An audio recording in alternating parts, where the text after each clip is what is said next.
దేవుని పరిశుద్ధ నామమునకు మహిమ కలుగుగాక. ఉదయకాలంలో తండ్రి అయిన దేవుని ఆరాధించడానికి చేరువచ్చినటువంటి మీ అందరికీ మన ప్రభువైనటువంటి యేసుక్రీస్తు వారి పరిశుద్ధమైన నామములో వందనాలు శుభాకాంక్షలు తెలుస్తున్నాను. పిల్లరా, ఈరోజు పాత నిబంధన అభిషేకము, కొత్త నిబంధన అభిషేకం అనేటువంటి దాని గురించి మీకు తెలియచేయాలని కోరుతున్నాను. పాత నిబంధనలో అభిషేకం ఎలా జరిగింది, అలాగే క్రొత్త నిబంధనలో అభిషేకం ఎలా జరిగింది, అసలు అభిషేకం అంటే ఏంటి అనే దాన్ని మనము ఆలోచించాలి. అభిషేకం అంటే ఒక వ్యక్తిని నూనె తీసుకొని తలంటి ప్రార్థన చేసే దాన్ని అభిషేకం అంటారు. ఈనాడు మతశాఖలో ఉన్నటువంటి చాలామంది మీరు అభిషేకం పొందారా, అభిషేకం తీసుకున్నారా అనేటువంటి ప్రశ్నలు వ్యక్తి మనం చాలా సందర్భాలు చూస్తూ ఉంటాం.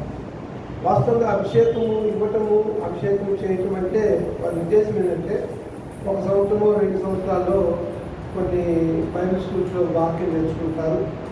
ఆ సంస్థ చెప్పినటువంటి పద్ధతి ప్రకారము అతన్ని సేవ చేస్తాను అని తీర్మానం చేసుకుంటే ఆ వ్యక్తిని కొంతమంది పాస్టర్లందరూ వచ్చి, వాళ్ళు మెయిన్ పాస్టర్ ఉంటాడు, ఒక సంస్థ నడిపించి అధినేత ఉంటాడు, అతను ప్రార్థన చేస్తాడు. నూనె రాసి తల మీ చేతి నుంచి ప్రార్థన చేసి, ఈ నేటి నుంచి నువ్వు అభిషేకించబడ్డావు కనుక వెళ్ళి సువార్త పాస్టర్గా బయలుదేరని చెప్పి చెప్తూ ఉంటారు. ఇది అభిషేకమైనటువంటి మతశాఖలు చూస్తాం. అసలు బైబిల్లోంచి మనం ఆలోచించాలి, అసలు అభిషేకము ఎలా ఇచ్చారు, ఎలాంటి సందర్భాలు తీసుకున్నారు, పాత నిబంధనలు ఇవ్వబడినటువంటి అభిషేకం ఏంటి, కొత్త నిబంధనల అభిషేకం గురించి మనం ఈరోజు ఆలోచించాలి. మొట్టమొదటిగా ఆదికాండము 4వ అధ్యాయంలో మొదటి పుస్తకమైనటువంటి ఆదికాండంలో చూసినట్లయితే, ఆదికాండంలో మొట్టమొదటిగా దేవుడు ప్రార్థన చేసిన సందర్భాన్ని మీరు జ్ఞాపకం చేసుకున్నాడు. ఆదికాండము 24వ అధ్యాయం 25-26 నిమిషాల్లో చదువుతాను. 24 వచ్చింది. 7 పెద్దల కయ్యూరు కోపము వచ్చిన వల్ల లెమెకు కోసము 77 వచ్చినాడు. అక్కడ 25 వచ్చిందో ఆదాము మరలా తన భార్యను కూడినప్పుడు, ఆదాము మరలా తన భార్యను కూడినప్పుడు ఆమె కుమారుని కని కయ్యూరు చంపిన హేబేలు ప్రతిగా దేవుడు నాకు మరొక సంతానం నియమించనుకొని అతనికి షేతు అని పేరు పెట్టాడు.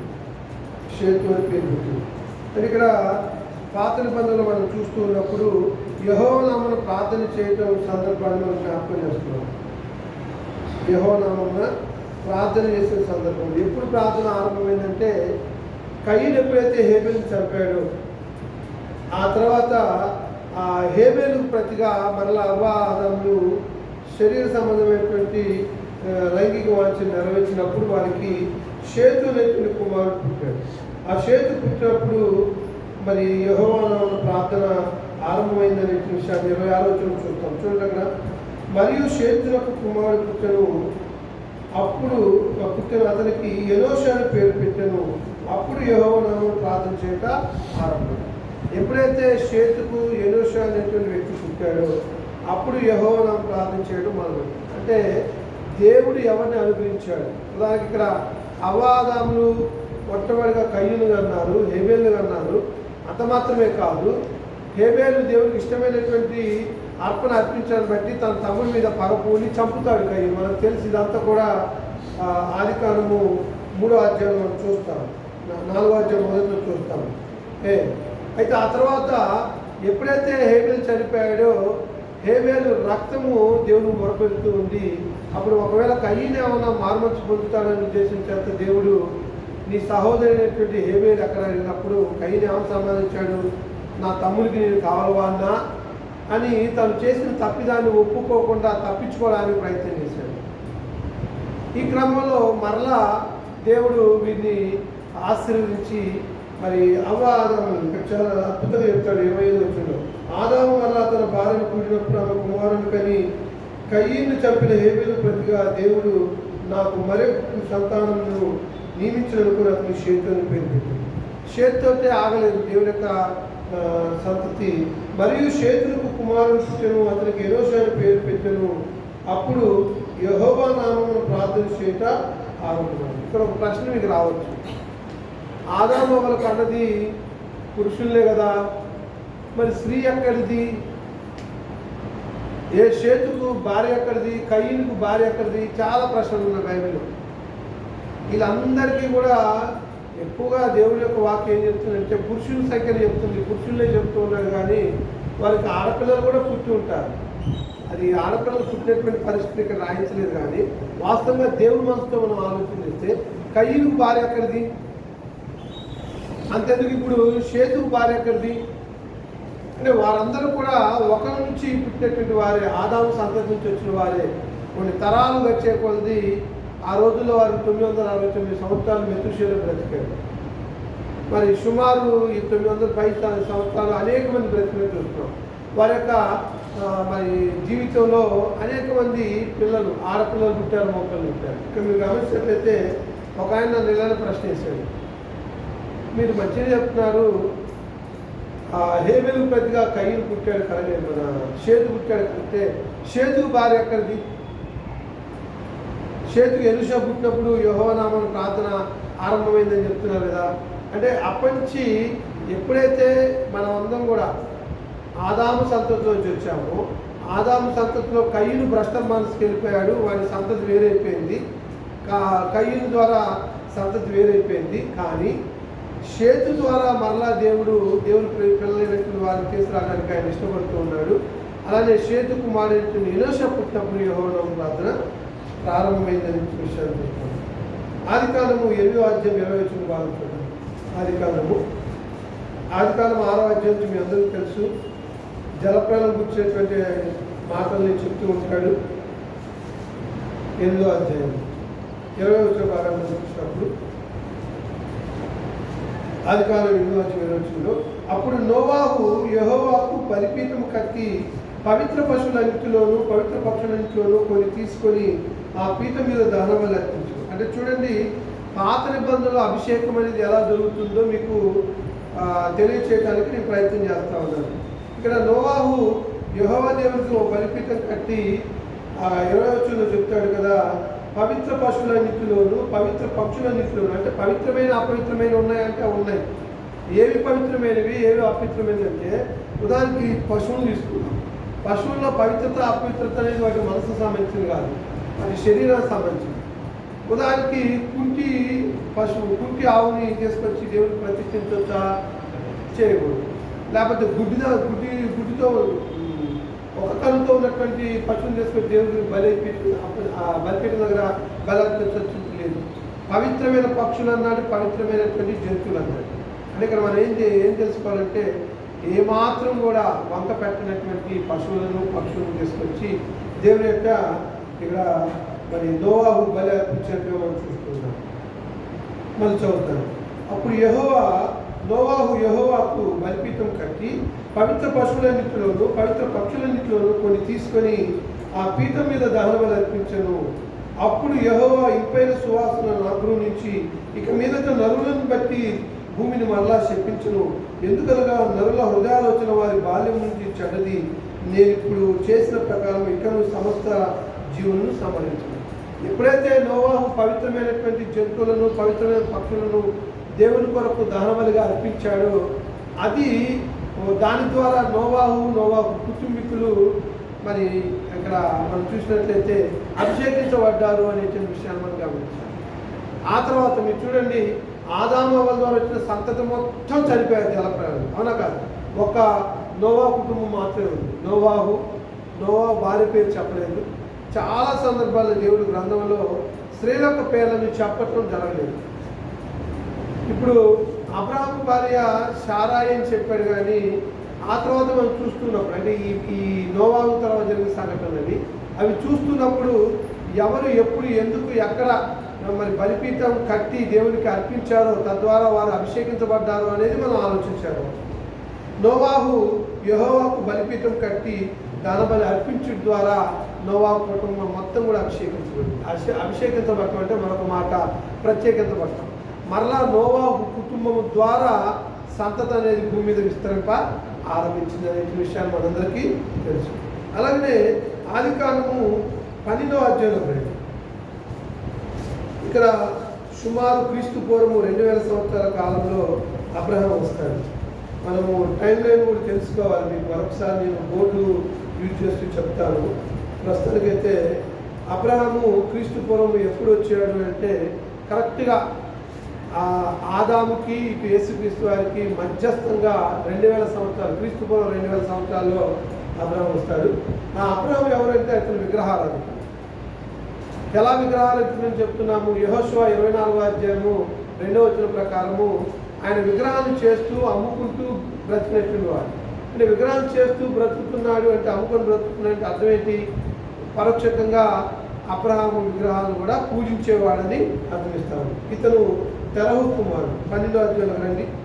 12వ అధ్యాయం మనం చూస్తున్నప్పుడు 8వ వచనం బాగుంది. 12వ అధ్యాయం మీ అందరికీ తెలుసు. యెహోవా దేవుడు అబ్రహాము రమ్మన్నప్పుడు ఆయన తన ఇంటి నుండి, తన దేశం నుండి, తన బంధువుల ఇంటి నుండి, తన తండ్రి ఇంటి నుండి బయలుదేరి దేవుడు అతను చూపించే దేశాన్ని వెళ్ళినట్టుగా మనం ఇక్కడ చూస్తున్నాం. ఇలా చదువుకున్న కిందకు 8వ వచనంలో అక్కడ నుండి అతను బయలుదేరి బేతేలుకు తూర్పునున్న కొండకు చేరి పడమటున్న బేతేలుకును తూర్పునున్న హాయికిని మధ్య గుడారం వేసి అక్కడ యెహోవాకు బలిపీఠం కట్టి యెహోవా నామమున ప్రార్థన చేసి. మొట్టమొదటి మనం 4వ అధ్యాయము ఆదికాండం 4వ అధ్యాయం 26వ వచనం చూసాం. ఎప్పుడైతే షేతుకు ఎనోష పుట్టాడో అప్పుడు యెహోవా నామమున ప్రార్థన. ఎందుకంటే ఎనోష దీవించబడ్డాడు, అభిషేకించబడ్డాడు అనేది చూసాం. ఆ తర్వాత నోవా కాలంలో నోవా కూడా జలప్రలయం తర్వాత పవిత్రమైన పక్షులను, పవిత్రమైన జంతువులను దేవునికి దహనబలిగా అర్పించడం బట్టి దాని యొక్క సువాసన ఆయన స్వీకరించి వారిని ఆశ్రయించాడు, దాన్ని అభిషేకం అని చెప్పిస్తాను. ఇక్కడ ఆదికాండం దగ్గరకు వచ్చేసరికి ఆదికాండంలో ఎప్పుడైతే తన యొక్క దేశాన్ని, తన యొక్క ఇంటిని, తన తండ్రిని విడిచి అబ్రహాము వెళ్ళాడో, వెళ్ళి అక్కడ నుండి అతను బయలుదేరి బేతేలుకు తూర్పున్న కొండకు చేరి. బేతేలు అనేటువంటి ఒక ప్రాంతం ఉంది. అక్కడ కొండకు తూర్పునున్న కొండకు చేరాడు. పడమరనున్న బేతేలుకును తూర్పునున్న హాయికిని బేతేలుకు మధ్య ఒక గుడారం వేసి అక్కడ యెహోవా దేవునికి బలిపీఠం కట్టి యెహోవా నామమున ప్రార్థన చేశాడు. అబ్రహాం ఇంకా ప్రయాణం చేయొచ్చు, దక్షిణ దిక్కు వెళ్ళని చెప్పాడు. అంటే అబ్రహాం ఎప్పుడు దేవునికి ప్రార్థన చేశాడు అనే విషయాన్ని చూసినప్పుడు హాయికిని అలాగనే బేతేలుకు మధ్య గుడారం వేసి అక్కడ బలిపీఠం కట్టి దేవుని ఆరాధించినట్టుగా మనం చూస్తున్నాం. ఇలా చేయటం ద్వారా దేవుడు అబ్రహాంని అభిషేకించాడు, ప్రత్యేకపరిచాడు. అబ్రహాం అనగానే మనకి ఏం గుర్తు వస్తుంది? విశ్వాసులకు తండ్రి అని మనందరూ గుర్తు. ఎందుకంటే నిరీక్షణ లేనటువంటి సందర్భంలో దేవుడు అబ్రహాంని పిలిచాడు. ఎక్కడికి వెళ్ళాలో తెలియదు. ఈ మాటలు ఎక్కడ చెప్పబడతాయి? హెబ్రీయుల పత్రిక 11వ అధ్యాయము 9, 10, 11 వచనాలు మనం చూసినప్పుడు దేవుడు దేవునికి శిల్పియు నిర్మాణకుడై ఉన్నాడు. ఆ పునాదుల గల పట్టణం కొరకు అబ్రహాం ఎదురు చుట్టాన్ని బట్టి హాయికిని బేతేలుకు మధ్య గుడారం వేసి బలిపీఠం కట్టి దేవుని యెహోవా నామమున ప్రార్థన చేయటం జరిగింది, బలి అర్పించడం జరిగింది. తద్వారా దేవుడు అబ్రహాంని అభిషేకించాడు. అబ్రహాంని అభిషేకించడం కదా మనందరికీ తెలుసు. అబ్రహాం ద్వారా భూలోకంలో ఉన్నటువంటి వంశములన్నీ కూడా దీవించబడతాయని చెప్పేసి వాగ్దానం చేశాడు. ఇక్కడ చూడండి, ఒక విగ్రహారాధకమైనటువంటి కుటుంబం నుంచి ఒక వ్యక్తిని తీసుకొని వచ్చి తాను చూపించబోయేటువంటి దేశానికి నడిపిస్తూ ఆయన చేసిన ఉపకారం బట్టి, మేలును బట్టి తను సజావుగా పాలు తేలు ప్రవహించేటువంటి దేశానికి తీసుకువెళ్ళేటువంటి క్రమంలో ఎక్కడైతే గుడారం వేసుకున్నాడో అక్కడ తూర్పునున్నటువంటి అక్కడ మనం చూసాము బేతేలుకుని అలాగనే హాయికి మధ్య గుడారం వేసి అక్కడ ఒక బలిపీఠం కట్టి దేవుణ్ణి స్తుతించాడు. ఆ బలిపీఠం కట్టడాన్ని బట్టి యెహోవా ప్రార్థన స్టార్ట్ చేశాడు అనేటువంటిది మనం చూస్తున్నాం. కట్టి యెహోవా ప్రార్థన చేశాడు. ఎప్పుడైతే బలిపీఠం కట్టి యెహోవా ప్రార్థన చేశాడో అప్పుడు దేవుడు అబ్రహామును అభిషేకించినట్టుగా మనం చూస్తా ఉన్నాం. ఆ తర్వాత అబ్రహాము లేక పుట్టాడు. తెలుసు మీ అందరికీ. 100వ సంవత్సరముల వయసులో నవ్వుల పుత్రుడైనటువంటి ఇస్సాకు పుట్టినటువంటి సందర్భాన్ని మనం చూడవచ్చు. ఆదికాండము 26వ అధ్యాయంలో ఆదికాండము 26వ అధ్యాయంలో మనం చూసుకుంటే 26వ అధ్యాయము 25వ వచనం భాగం చూద్దాం. 26వ అధ్యాయము 25వ వచనంలో అక్కడ అతను ఒక బలిపీఠం కట్టించి యెహోవా నామమున ప్రార్థన చేసి అక్కడ తన గుడారం వేసెను. అప్పుడు ఇస్సాకు దాసులు అక్కడ బావి తవ్విరి. ఇక్కడ మనము ఆదికాండం 26వ వచనం నుంచి మనం 26వ అధ్యాయం చదువుకుంటూ వెళ్ళినట్లయితే అబీమెలెకు అనేటువంటి వాడు తారసు పడతాడు. ఆ తర్వాత అక్కడి నుంచి బెయేర్షెబాకు వెళ్తాడు. ఆ రాత్రి యెహోవా అతను ప్రత్యక్షమై, ఎవరికి? ఇస్సాకు ప్రత్యక్షమై 23వ వచనంలో అక్కడి నుంచి అతను బెయేర్షెబాకు వెళ్ళను. ఆ రాత్రి యెహోవా అతను ప్రత్యక్షమై, నేను నీ తండ్రి అబ్రహాము దేవుడును, నేను నీకు తోడే ఉన్నాను కనుక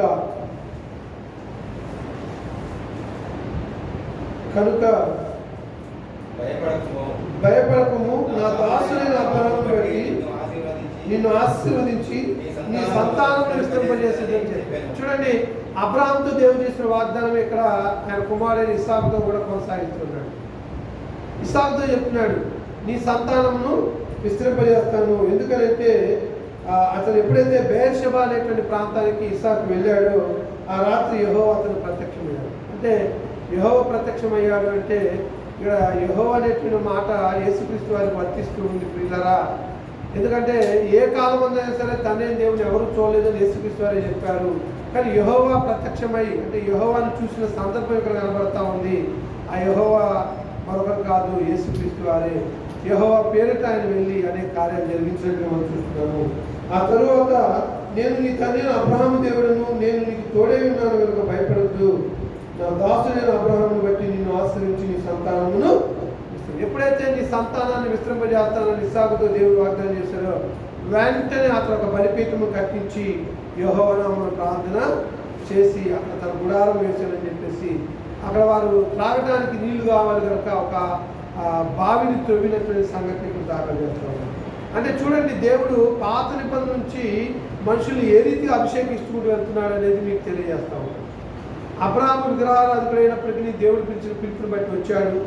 తర్వాత దేవుడు చెప్పిన రీతిగా హాయికిని అలాగనే మరి బేతేలుకి మధ్య గుడారం వేసుకొని బలిపీఠం కట్టి ప్రార్థన చేయడం బట్టి యెహోవాను ప్రార్థన చేయడం బట్టి దేవుడు అబ్రహామును ఆశ్రయించాడు. అబ్రహాము అంటే అబ్రహాము కాదు, అబ్రహాము కుమారుడు ఇస్సాకు కూడా ఇక్కడ ఆశీర్వదించినట్టు మనం చూస్తున్నాం. ఇస్సాకు తర్వాత ఇంకా మనం చూడగలిగినట్లయితే యాకోబును చూపిస్తాడు. ఇవన్నీ చెప్పుకుంటూ పోతే చాలా అవుతుంది, కానీ ఈరోజు నిర్గమాకాండంలోకి వెళ్దాం రండి.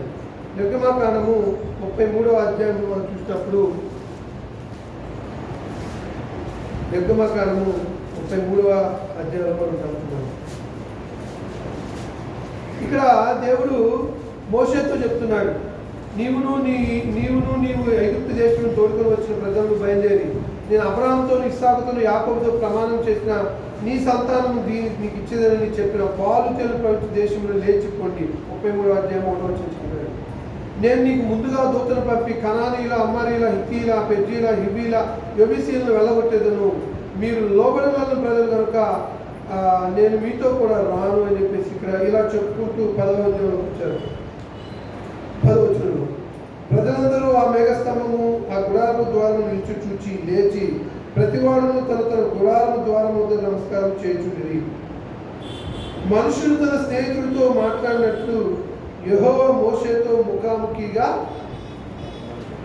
మాట్లాడుతుంది. ఇక్కడ చూడండి, పాత నిబంధన యావత్తు కూడా మనం చదువుతున్నప్పుడు యెహోవా ప్రత్యక్షమయ్యాడు, యెహోవా ముఖాముఖిగా మాట్లాడాడు. ముఖాముఖి అంటే ఎదురుగా, ఇప్పుడు నేనున్నాను, నా ముందు మీరున్నారు, నేను మీతో మాట్లాడుతుంటే మీరు నాతో మాట్లాడినట్టుగా ముఖాముఖిగా యెహోవా మాట్లాడుతున్నట్టుగా చెప్పుకోబడతాము. ఇక్కడ అంటున్నాడు 11 మనుషులు తన స్నేహితుతో మాట్లాడినట్టుగా. ఒక స్నేహితుడు మరొక స్నేహితుడితో ఎలా మాట్లాడతాడు అలాగా మోషేతోటి యెహోవా దేవుడు ముఖాముఖిగా మాట్లాడుచుండెను. తర్వాత అతను పాలెంలోకి తిరిగి వచ్చుండెను. అతని పరిచారకులను నూను కుమారుడైన యెహోషువను యవనస్తులను గుడారంలో నుండి వెలుపలికి రాలేదు. అంటే మోషే తర్వాత మోషే ఏర్పాటు చేసుకున్నటువంటి అతి నమ్మకస్తులైన సేవకులు ఒకరు ఉన్నారు. అందులో ఒక ఆయన యెహోషువ, మరొక ఆయన కాలేబు. ఈ ఇరువురే పాలు తేలు ప్రవహించేటువంటి కణాల్లోకి వెళ్ళారు. మనకు తెలుసు, సుమారు మనుషుల యొక్క కాల్బలము 6,05,550 మంది, 3,550 మంది బయలుదేరితే ఇద్దరైతే కణంలో ప్రవేశించారంటే ఇద్దరికి అవిధేయత ఎంత ఘోరంగా ఉందో ఒకసారి ఆలోచన. చివరికి యెహోవా దేవుడు మరి మోషేకు ప్రత్యక్షమై ముఖాముఖిగా మాట్లాడేటువంటి ఆ వ్యక్తి కూడా కణాల్లో ప్రవేశించలేదు. ఎవరయ్యా ప్రవేశించిందంటే యెహోషువ, కాలేబు ఇద్దరు మాత్రమే. అన్ని దాదాపు 30 లక్షల మంది కాల్బలం బయలుదేరితే ఇద్దరు పాలు ప్రవేశించే దేశంలోకి. కానీ మొదటి జనాంగం మొత్తం కూడా నాశనం అయిపోయింది. కానీ రెండో జనాంగం అంటే ఆ అరణ్యంలో కూర్చునేటువంటి వాళ్ళందరూ కూడా వెళ్ళినట్టుగా చెప్పబడతా వచ్చింది. ఇక్కడ మనం ఏం చూస్తూ ఉన్నామంటే ఎప్పుడైతే మోషేను యెహోవా దేవుడు అభిషేకించాడు, ఏ రీతిగా ఆయన ముఖాముఖిగా మాట్లాడటమే దేవుని అభిషేకించడం మరొకటి కాదు ప్రియులారా. దేవుడు ముఖాముఖి, యెహోవా దేవుడు మోషేతో ముఖాముఖిగా మాట్లాడినట్టుగా చెప్తుంది. అలా ముఖాముఖిగా మాట్లాడినప్పుడు మీకు ఒక సందర్భం చెప్తాను.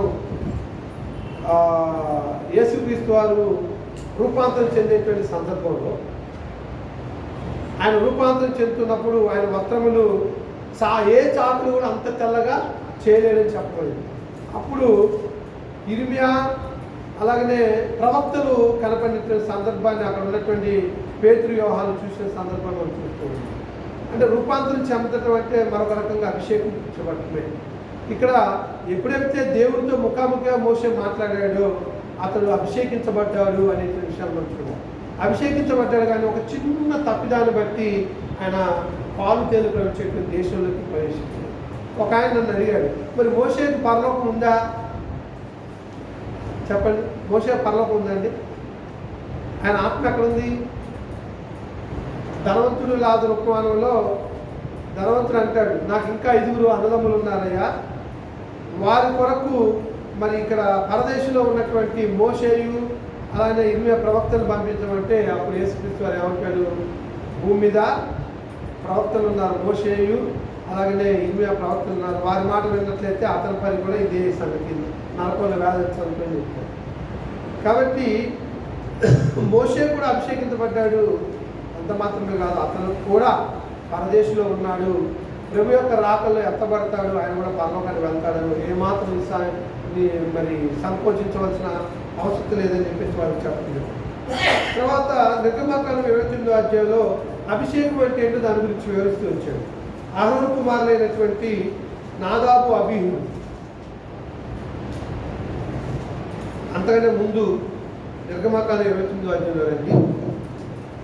మనం ఈరోజు చదువుకున్న పాఠం సోదరులు చాలా చక్కగా చదివించారు, సాయం చేశారు. 1-9 వచ్చారు. మనం ఏం చూస్తాం? వారు నాకు యాజకులు అన్నట్టు వారిని ప్రతిష్ఠించుటకు నీవు వారికి చేయవలసిన కార్యం విధంగా. యాజకులు అంటే దేవుని పక్షంగా పనిచేసేటువంటి వారు. పూర్వకాలంలో యాజకులు, ఇప్పుడు ప్రత్యక్ష గుడారం ఉంది, ఆ ప్రత్యక్ష గుడారంలో యాజకులు పనిచేస్తూ ఉంటాడు. భక్తులైన వారు అంటే యూదులైన వారు లేదా ఇజ్రాయేల్ వారు వచ్చి, ఇగో నేను ఫలానా పాపం చేశాను, దానికి ప్రతిగా నేను బలి అర్పించాలనుకున్నప్పుడు యాజకుడు అనుమతితోటి ఫలానా వారి చేసిన పాపాన్ని బట్టి, అది పాప పరిహార్థ బల, దహన బల, అపరాధ పరిహార్థ బల, లేకపోతే బల అనేటువంటి తీసుకొని వారు చేసినటువంటి ఘోరమైన పాపం బట్టి యాజకుని అడిగి యాజకుడి యొక్క సమక్షంలో వారు అలాంటి బలు అర్పించేవారు. యాజకుడు అంటే దేవుని యొక్క పక్షంగా పనిచేసేవాడు. ఉదాహరణకు ఇప్పుడు కొత్త నిబంధనల యాజకుడు అంటే నేను ఉన్నాను, అలాగనే నా ఆఫీసులో ఇంకా సంఘ పెద్దగా ఉన్నటువంటి మోహన్ గారు ఉన్నారు, అప్పుడప్పుడు మన రాంబాబు గారు కూడా, అతను కూడా యాజకుడే. మరి ఈ ముగ్గురైన యాజకులు అంటే మీరు కూడా యాజకులే. ఎవరికైతే సువార్తలు ప్రకటిస్తారో మీరందరూ కూడా యాజక ధర్మాన్ని నిర్వహిస్తూ ఉన్నారు. అలాంటి వారిని దేవుడు ఏం చేస్తాడు? అద్భుతంగా ఆశీర్వదిస్తాడు అనే విషయాన్ని తెలియజేస్తాడు.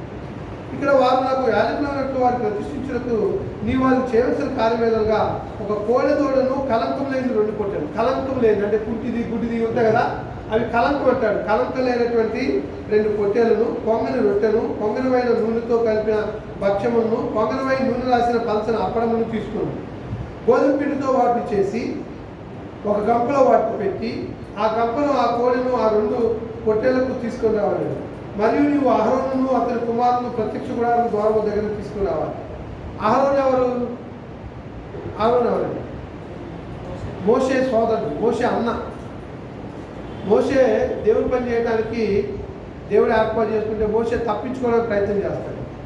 అయ్యా నేను నాలుక మాంద్యం గలవాలను, నత్తోనయ్యా నాకు నేను మాట్లాడలేనంటే నీ నోటికి బోరగా ఉండడం కోసం నీ అన్నయ్య అయినటువంటి అహరోను ఉంచుతాను. అహరోను ఎవరు? మోషే యొక్క అన్న. అయితే లేవీ సంతతిలో ఉన్నటువంటి వారు మాత్రం యాజకత్వం చేయాలి.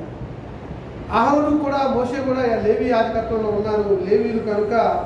ఇక్కడ చూడండి 4వ వచనంలో, మరియు నీవు అహరోను అతని కుమారులను ప్రత్యక్ష గుడారం యొక్క ద్వారం దగ్గర తీసుకొని వచ్చి నీళ్ళతో వారికి స్నానం చేయించి ఆ వస్త్రములు తీసుకొని చొక్కాయను ఏఫోదు నిలువుటంగి. ఏఫోదు అనేది ఆ దినాల్లో యాజకులు ధరించేటువంటి ఒక వస్త్రం. ఏఫోదు నిలువుటంగిని, ఏఫోదు విచిత్రమైన నడికట్టును, ఏఫోదు పథకమును అహరోనుకు ధరింపచేసి ఆ తర్వాత అతని తల మీద పాగాలు పెట్టి ఆ పాగల మీద పరిశుద్ధ కిరీటం ఉంచి అభిషేక తైలం తీసుకొని, జాగ్రత్త చూడండి 7వ వచనం, అభిషేక తైలం తీసుకొని అతని తల మీద పోసి అతను అభిషేకించవాలి. అంటే నూనె రాసి అభిషేకిస్తారు. ఇందా నేను చెప్ప కదా, ఉపోద్ఘాతంగా ఈనాడు మత్స్యకల వాళ్ళు అభిషేకం పొందారా అంటే పొందే విధానం ఇది. ఇంకా పాత నిబంధన చట్టం ప్రకారం వాళ్ళు అభిషేకం పొందాము అని ఆలోచన చేస్తాము. 7వ వచనం ఏమంటాడంటే, అభిషేక తైలం తీసుకొని అతని తల మీద పోసి అతను అభిషేకించవాలి. మరియు నీవు అతని కుమారులను సమీపించి వారికి చొక్కాయలను తొలగించవాలి. అహరోనుకును అతని కుమారులను దట్టిని కట్టి, దట్టి అంటే బెల్ట్ అండి, బెల్ట్ కట్టి కుళాయిలు వేయకోవాలి. నిత్యమైన కట్టను బట్టి యాజకత్వం వాదను అహరోను అతని కుమారులను అలాగూ ప్రతిష్ఠించవాలి. యాజకత్వం చేయడం కొరకు ప్రత్యక్ష గుడారంలో కానీ సాక్ష్య గుడారం కానీ ఉన్నాయి. యెరూషలేములో దేవాలయం కట్టక మునుపు ఇజ్రాయేలు మరి వారు నడిపించేటువంటి దేవుడు ప్రత్యక్ష గుడారంలో అడవుల్లో అరణ్యాల్లో కట్టుకున్నారు. ప్రత్యక్ష గుడారం ఉన్నారు, దాన్ని సాక్ష్య గుడారం ఉన్నారు. దాంట్లో ఒక యాజకుడుగా వెళ్ళాలంటే ఎవరు వెళ్ళాలి? లేవి గోత్రికులు వెళ్ళాలి. అహరోను లేవి గోత్రికుడు. అహరోను కుమారులను కూడా నూనెతో అభిషేకం చేసి మరి ఇక్కడ ఉంచినట్లు ప్రతిష్ఠించినట్టుగా మనం చూస్తున్నాం. అయితే అహరోనుకి 4 కుమారులు ఉంటారు. నాదాబు, అబీహులు అనేటువంటి వారు అభిషేకించబడిన తర్వాత వారి యొక్క దుర్గతి ఎలా ఉందో ఒకసారి లేవికాండం 10వ అధ్యాయంలో వచ్చింది. లేవికాండం నిర్గమకాండం పక్కన ఉంటుంది. లేవికాండము 10వ అధ్యాయము 1 నుంచి చదవండి.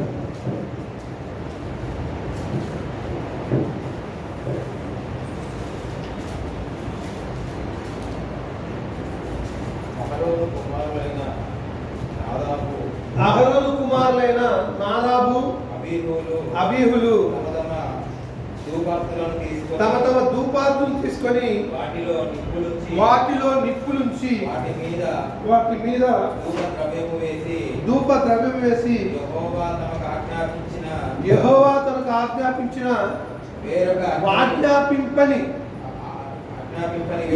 తమకు ఆజ్ఞాపింపని వేరొక అగ్నిని ఆయన సన్నిధికి తేగా. చూడండి, అహరోను కుమారులు తైలం చేత అభిషేకించబడ్డారు. అహరోను కుమారులు కూడా నూనె చేత అభిషేకించబడ్డారు. అభిషేకించబడినటువంటి వారు దేవుని సన్నిధికి ఎలా ఉండాలి? యథార్థవంతులుగా, నిర్దోషులుగా, నిష్కాంకులుగా ఉండాలి. అలా ఉన్నప్పుడు వారు చేసేటువంటి ప్రతిదాన్ని దేవుడు ఆశిస్తాడు. కానీ యెహోవా ఆజ్ఞాపింపని వేరే అగ్నిని తీసుకుని వచ్చి ధూపం వేశారు. ఊరుకుంటాడా దేవుడు? చదవండి 2వ వచనం. యెహోవా సన్నిధి నుండి అగ్ని బయలుదేరి వారిని కాల్చివేసెను. వారు యెహోవా సన్నిధిని ఏమైపోయారంట? చచ్చిపోయారు. అంటే చూడండి, అభిషేకించబడిన వారు కూడా దేవుని సన్నిధిలో సరైన నియమం ప్రకారం జీవించుకుంటే వారి పరిస్థితి ఎలా ఉంటుంది? ఇది చాలా యాంగ్జైటీగా ఉన్నట్టుంది. ఏంటంటే అభిషేకం అంటే కొత్త నిబంధన అభిషేకం మరొకటేం కాదమ్మా, బాప్తిసం పొందిన అభిషేకం. బాప్తిసం పొందినటువంటి వారు ఒకవేళ తప్పిపోతే, మనం కృపాకాలంలో ఉన్నాం కాబట్టి ఎమ్మటే శిక్ష రాదు, కానీ ఏమవుతుంది? నిత్యనాశనానికి మన యొక్క ఆత్మలు పోతాయనే విషయాన్ని గుర్తు చేస్తున్నాం. సరే, ఇక్కడ మనం చూస్తున్నప్పుడు 10వ అధ్యాయం ఇంకా కిందకి రండి. వాళ్ళు చనిపోయారు. 6వ వచనం చూద్దాం. అప్పుడు మోషే అహరోను అతని కుమారులైన ఎలియాజరు, ఈతామారును వారితో మీరు చావకున్నట్లు. ఇంకో 2 ఉన్నారండి. ఎవరు? అహరోను కుమారులు ఎవరు? ఎలియాజరు, ఈతామారులను వారితో మీరు చావకున్నట్లు, యెహోవా ఈ సర్వ సమాజం మీద ఆగ్రహపడకున్నట్లును మీరు తల విరేబూసుకొనకూడదు, బట్టలను చింపుకోకూడదు. కానీ యెహోవా వారిని కాల్చినందున మీ సహోదరులైన ఇశ్రాయేలు ఇంటి వారందరూ ఏడవచ్చును. అంటే ఏడవటానికి కూడా నియమం పెట్టారు. ఎవరు ఏడవాలి, ఎవరు ఏడవకూడదని. చూసారా? 8వ వచనం, 7వ వచనం. యెహోవా అభిషేక తైలం మీ మీద ఉన్నది కనుక మీరు చావకున్నట్లు మీరు ప్రత్యక్ష గుడారం యొక్క ద్వారంలో నుండి బయలు వెళ్ళకూడదని వారు మోషే చెప్పిన మాట చొప్పున చేసిరి.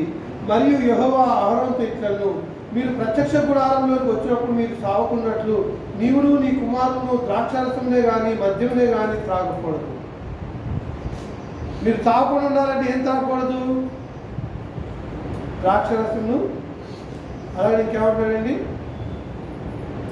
మరొకసారి చూడండి 7వ వచనంలో. యెహోవా అభిషేక తైలం మీ మీద ఉన్నది కనుక మీరు చావకున్నట్లు మీరు ప్రత్యక్ష గుడారం యొక్క ద్వారంలో నుండి బయలు వెళ్ళకూడదు అనేను. వారు మోషే చెప్పిన మాట ప్రకారం చేసిరి. మరియు యెహోవా అహరోనుకు ఇట్లను, మీరు ప్రత్యక్ష గుడారంలోకి వచ్చినప్పుడు మీరు చావకున్నట్లు నీవును నీ కుమారులను ద్రాక్షారసమునే కానీ మద్యమునే కానీ. అదేంటండి ద్రాక్షారసం అనేది మందు కాదుగా. మీకు ఒక సందర్భం చెప్తాను. తిమోతికి తరచుగా కడుపు నొప్పి వస్తాను. పౌలు గారు ఏమన్నాడు, అప్పటి వరకు చనిపోయిన వాళ్ళు లేపినటువంటి పౌలు ఎప్పుడైతే వాక్యం స్థిరపరచబడిందో ఆ తర్వాత స్వస్థత చేయటం జరగట్లేదు. యవనస్తున్న తిమోతి ఏమన్నాడు, నీకు తరచుగా కడుపు నొప్పి వస్తుంది కనుక దాని నిమిత్తం కొంచెం ద్రాక్షరసము త్రాగమన్నాడు. పాత నిబంధనలు ఏమో యాజకత్వం చేసేవాడు కంప్లీట్గా ఏం తాకూడదు, మద్యం తాకూడదు, ద్రాక్షరసం కూడా. ద్రాక్షరసం అంటే ఏంటి, ద్రాక్షాలను బాగా తొక్కి దాన్ని రసం తీసి బాగా పులే పెడతారు. పులిసినటువంటి ద్రాక్షరసం ఏమిస్తుందంటే మనిషి మత్తునిస్తుంది. కాబట్టి దేవుని యొక్క యాజకత్వం చేసేవాడు ఏం తీసుకోకూడదు, మత్తు పానీయాలు ఏది తాకూడదు. అంటే ప్రత్యేకించి నేను కానీ, ఇప్పుడు మీ ముందు యాజకత్వం చేస్తున్నాం, నేను కానీ, మోహన్ గారు కానీ, అప్పుడప్పుడు తరచుగా రాంబాబు గారు కానీ ఏం చేయకూడదు, అయ్యా ఏం చేయకూడదు, మద్యం తాకూడదు, ద్రాక్షరసం కూడా పులిసిన ద్రాక్షరసం అది మత్తునిస్తుంది కాబట్టి అది తాకూడదు. ఎందుకంటే పులిపీల దగ్గర వచ్చి వాక్యం చెప్తున్నారంటే అంత ఆశామాష కాదు. ఇంత నిష్ఠగా ఉన్నటువంటి వాళ్ళే ఒకవేళ తాగాము అనుకోండి ఏముంటుంది, మాకు అరుణ్ కుమార్ నాదావర్గులు ఎలా చచ్చారో మా బతుకు కూడా అట్లనే ఉంటుంది. మరి ఈ మధ్యకాలంలో జలుబు చేసింది అనుకోండి, చిన్నపిల్లలకి టానిక్ ఇస్తాం. ఆ టానిక్లో కొంచెం మొత్తం అందులో పిల్లలు ఎంతసేపైనా పడుకుంటారు. అంతెందుకు సెకండ్ జాబ్ వేసుకునే మన పరిస్థితి ఏంటి. అంతకుముందు నేను రోజు 3 గంటలు లేచి ప్రార్థన చేసుకునేవాడిని. ఈ మధ్యకాలంలో ఒక మందులు వాడుతున్నాను. నేను మిమ్మల్ని పిచ్చి పిచ్చిగా అవ్వకుండా కొడుకు కోసం 5:30 ఇవాళ అలారం పెట్టుకున్నా కానీ 5 పెట్టుకున్నా 6 లేచి లేకపోతాం, కళ్ళు తెరలేక అంత మత్తు పడుకుంటాం. కనీసం 6 నుంచి 7, 7:30 గంటలు పడుకుంటాం. దీనివల్ల మా ఆవిడ చాలా హ్యాపీ ఫీల్ అవుతుంది. నేను మాత్రం దైవిస్తాను దొరకదా బాబు, కొన్ని కావాలంటే కొన్ని తీసేసుకోవాలి. ఇప్పుడు ఆ అమ్మాయి ఉంది లాస్య, తనకి సుమారుగా ఒక 7 గంటలు 8 గంటలు నిద్రపోవాలి. మరి నేను 53 సంవత్సరాలు వచ్చింది, నేను 8 గంటలు నిద్రపోవాలా? ఒకసారి బిందు పోతాను 8 గంటలు.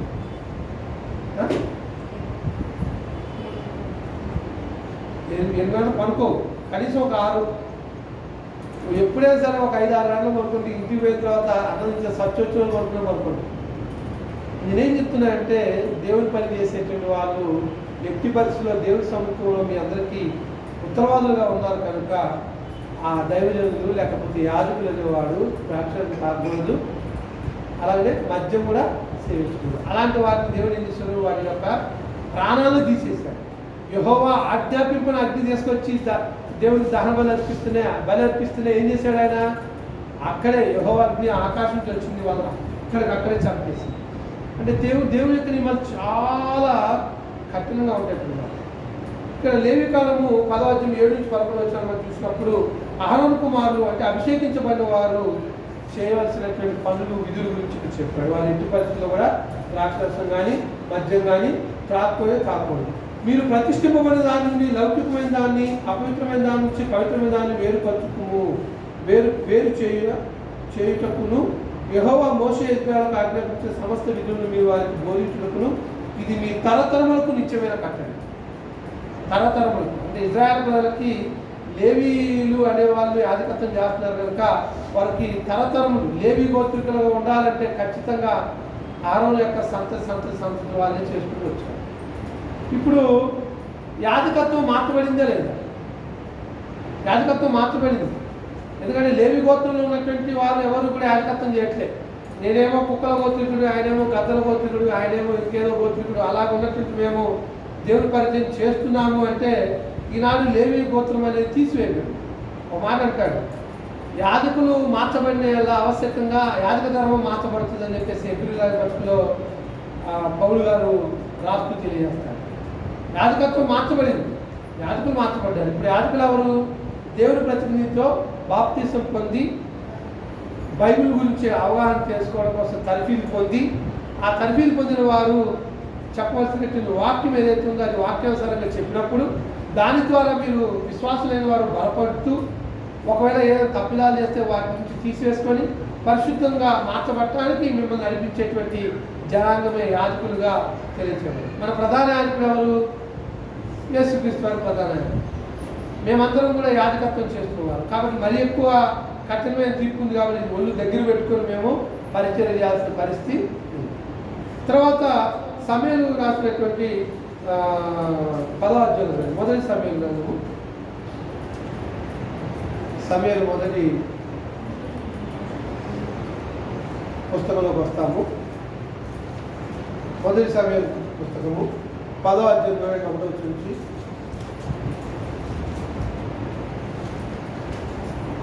10వ అధ్యాయం 1వ వచనం నుంచి చదువుతాను.